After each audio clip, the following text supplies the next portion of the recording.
A Transerp, que é quem fiscaliza o transporte em Ribeirão Preto, a Marisa Cury conversou com o superintendente da empresa e ele explicou como é esse trabalho que pune o órgão por descumprir o exigido para o transporte seguro de todos os usuários. Silmara, a Transerp tem formas de fiscalização e tem intensificado toda essa vigilância aí no transporte coletivo de Ribeirão Preto. Foi nisso que resultou, então, essas mais de 450 multas nesse período de janeiro até setembro. Ao meu lado está o superintendente da Transerp, Marcelo Galli. Quais são as formas que vocês têm para identificar tanto superlotação, atrasos, a falta de higiene? Transerp, por obrigação de contrato, tem que fiscalizar o transporte coletivo. E uma das formas de fiscalizar com efetividade foi o aumento dos colaboradores nossos. A gente tinha 5 colaboradores no começo do ano, aumentamos para 16. Com isso, a fiscalização ficou mais intensa e acabou ocasionando essas multas.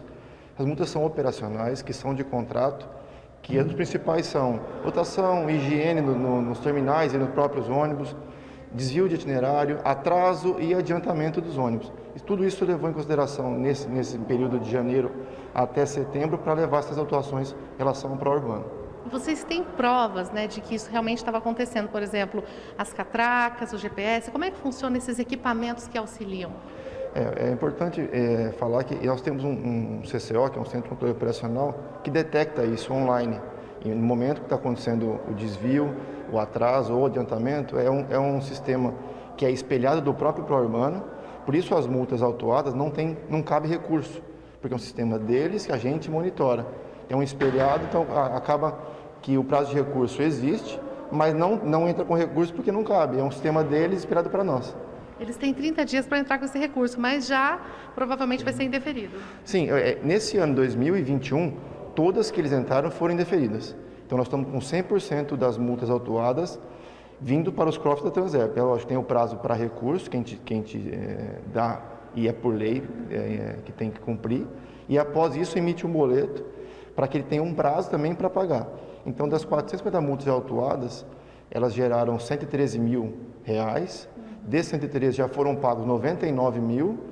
Temos 5 mil em prazo para pagamento e apenas 10 mil no prazo de recurso. Quer dizer, logo esses 10 mil também virá para o cofre da Transerp. E para onde vai esse dinheiro? Destinado para o transporte. Esse aumento do efetivo, que onera a nossa folha salarial, é revertido para fiscalizar.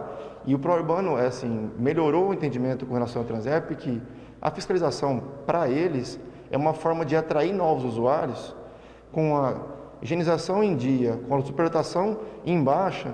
O pró-urbano consegue fomentar novos usuários e até os que migraram para outro tipo de mobilidade acaba voltando para o coletivo. Então eles entenderam que a Transerp trata o pró-urbano como um aliado dele, fiscalizar, mas na forma de incentivar o usuário a voltar para o transporte coletivo. Com relação à superlotação, a frota, ela está normalizada, porque na pandemia houve uma queda, né? uma baixa.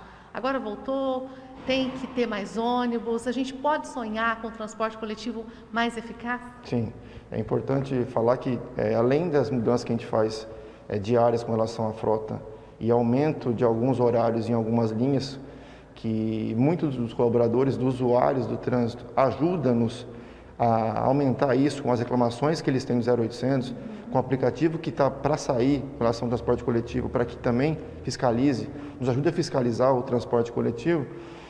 Temos um reequilíbrio que reza encontrado a cada 5 anos para que o transporte tenha qualidade. Então, a gente vai cobrar junto com a administração municipal, cobrar para que a frota seja renovada, os meios de transporte sejam renovados. Eu falo não só da modalidade diesel, para pensar também em elétrico, pensar em frotas maiores, articulados, superarticulados, para que o transporte coletivo seja confortável, seguro e viável, para que todos tenham a capacidade de usar, não só o pessoal da classe média baixa, mas que todo Ribeirão Pretano e região consiga e tenha condições de usar o transporte.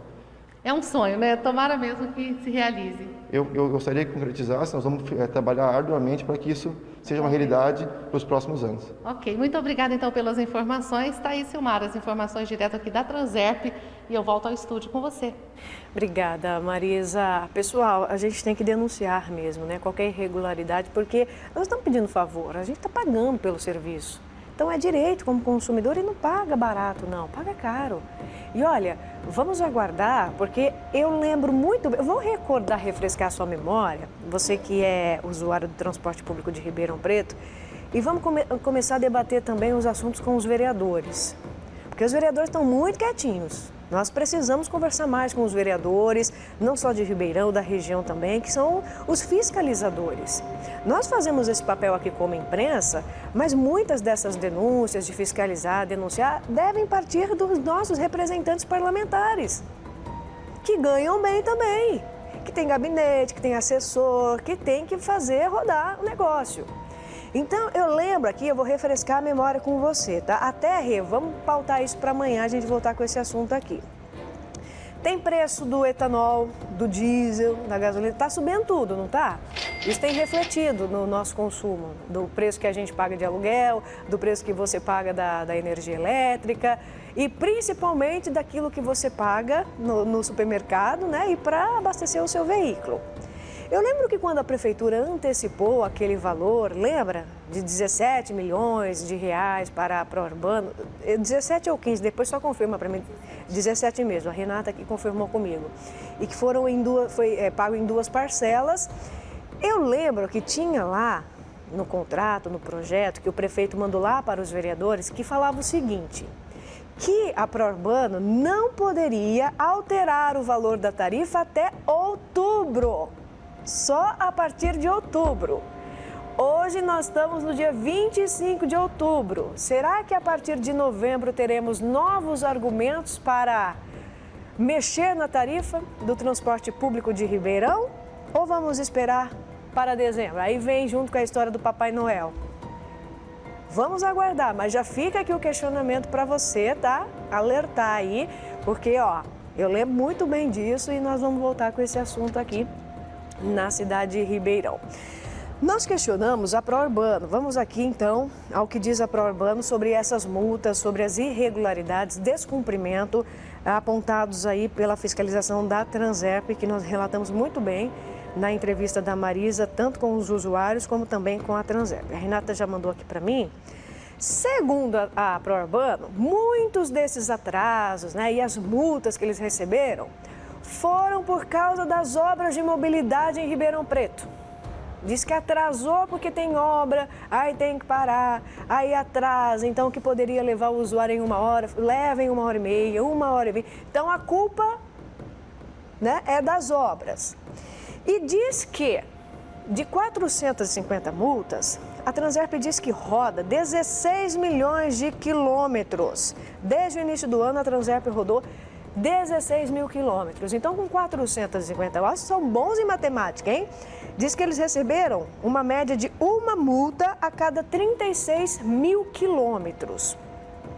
E diz que a maioria dessas multas foram, então, geradas pelas obras, que ocasionou aí atraso, desvios na linha. E em relação à lotação, a Transerp e o consórcio estão trabalhando em conjunto para solucionar os problemas. A demanda é dinâmica e pontualmente ocorrem carregamentos acima do esperado, mas que já estão sendo monitorados. Estão monitorando agora, gente?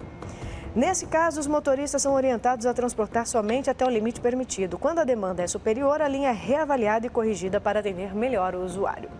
Pois é, então eles dizem o seguinte, que se o ônibus estiver lotado, a orientação é para o motorista passar reto. Deixar lá, ao invés de colocar mais uma linha, passar reto e deixar o coitado do usuário lá, do morador, esperando mais um ônibus, né? Mais um veículo.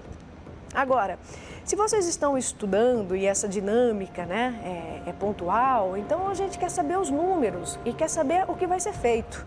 Porque se é uma avaliação dinâmica entre vocês, então vamos aqui debater e trazer essas informações e até disponibilizamos aqui o nosso jornalismo para discutir junto com o usuário, junto com os órgãos competentes, tá? Estamos de olho e você, usuário, não fica quieto não, tá? Exija os seus direitos assim que você cumpre também com os seus deveres com o consórcio Pró-Urbano, que é o responsável pelo transporte na cidade.